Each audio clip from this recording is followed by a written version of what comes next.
Hi everybody, Bright Advocate here. I'm going to be comparing critical thinking to exercise. It might strike you as a strange metaphor at first, but think about this. To start with, everybody, to some extent, does both. All the time. To some minuscule extent. Actually, let me start by giving a quick definition of each. Operational definition here, what we're talking about. Exercise, very broadly, simply, is any activity that breaks down, very briefly, the human body so that it can build itself back up stronger, with greater endurance, with greater speed. Exercise.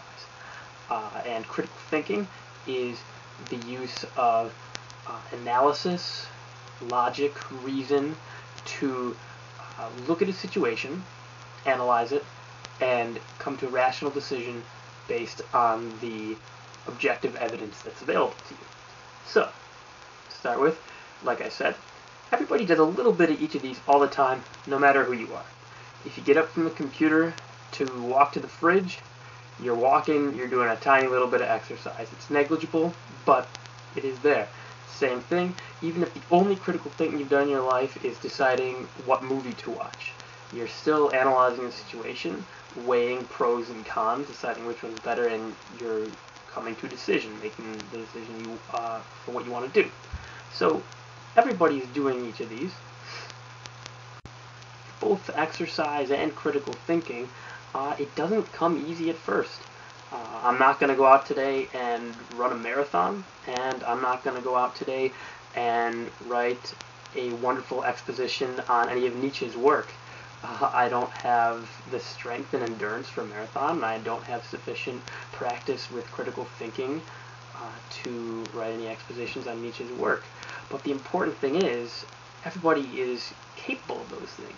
Not everybody is capable of being an Olympic medalist in the marathon or writing a Nobel Prize-winning exposition on Nietzsche's work, but everybody would be capable of those things with sufficient practice.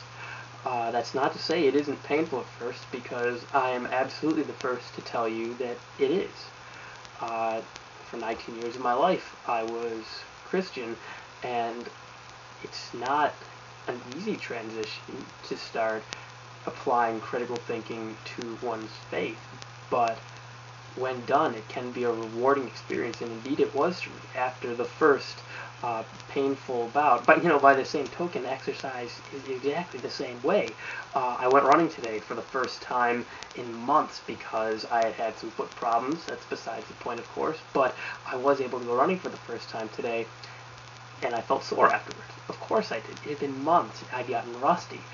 And if for both exercise and critical thinking, if you're not using them, if you're not exercising, you're not practicing any critical thinking, then it can be sore the first time you give it a try. But with both, it's important to remember that practice will help, and you can begin applying it more and more. Next point is that both exercising and critical thinking, although painful at first, can improve you in the long run. You need to be able to move around. Nobody wants to weigh 1,000 pounds. Some modicum of exercise is necessary, and the more that you do, the better off you are. Exercise, studies have shown you're going to live longer, less chance of heart disease, all that good stuff. Same thing, critical thinking. The more that you do, the better at it you get, and you're more able to make good decisions for yourself, for your family, your loved ones. You are more able to look at the world as it is and decide what to do about it. Now, also, what goes into each of them, what you must intake to be able to do exercise and critical thinking. Also very important. For exercise, you can't be going to Burger King every day and still going for a run. I suppose you could, but you're not going to be doing yourself too much good to be eating fast food every day and then also exercising, doing weight training or what have you, because you're not putting in the right type of fuel for appropriate exercise, and you're not going to be doing your body as much good. Same thing with critical thinking. You need to be able to put in the right stuff. You need to be reading all sorts of things to stimulate your imagination, to stimulate your thinking process, listening to what other people have to say. It is about having an open mind and being able to think about situations in new and different ways. Also, in both exercise and critical thinking, there is such thing as too much of a good thing.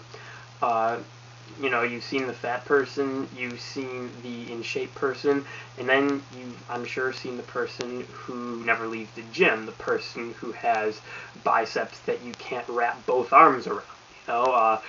There is such thing as taking exercising to too much of an extreme and letting it take over your life.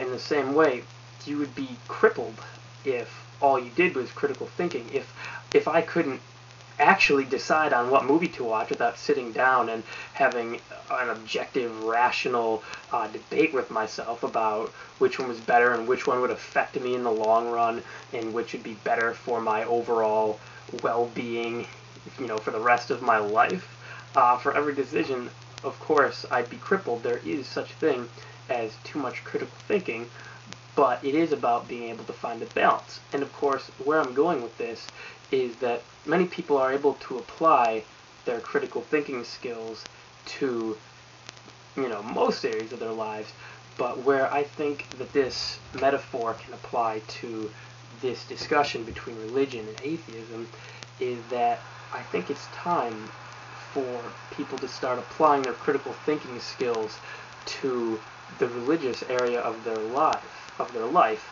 I don't think that there is any reason any longer to give religion special treatment, to give one's faith in the supernatural some treatment that no other part of one's life is given.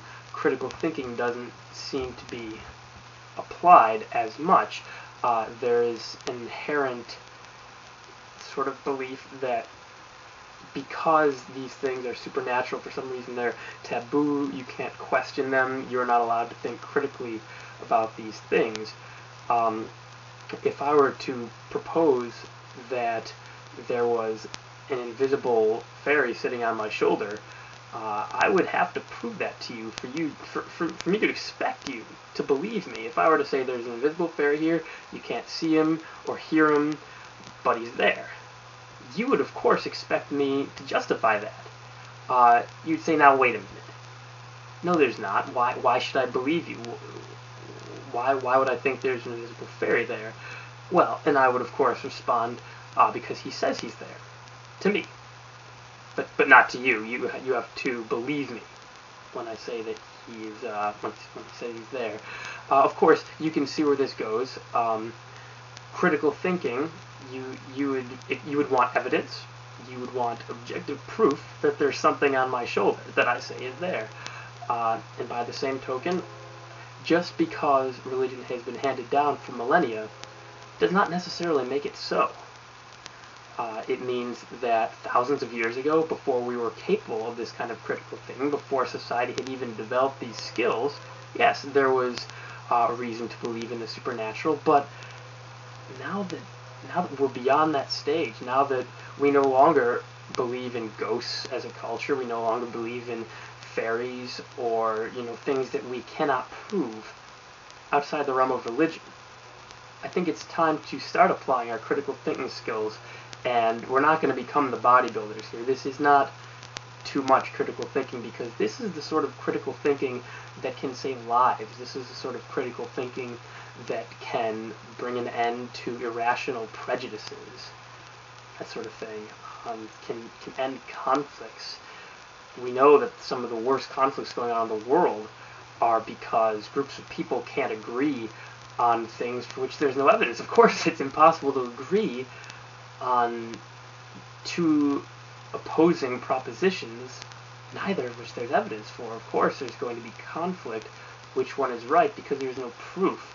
Neither side can possibly accept the other. If we were to apply critical thinking to these areas, we wouldn't become the bodybuilders. We would become those who are in shape. Now, I realize that not everybody has a particular desire to be in shape. Of course, this is just a metaphor, but food for thought, if you will. Critical thinking, maybe it should be a little bit higher on our priority list. Let me know what you think, and thanks for watching.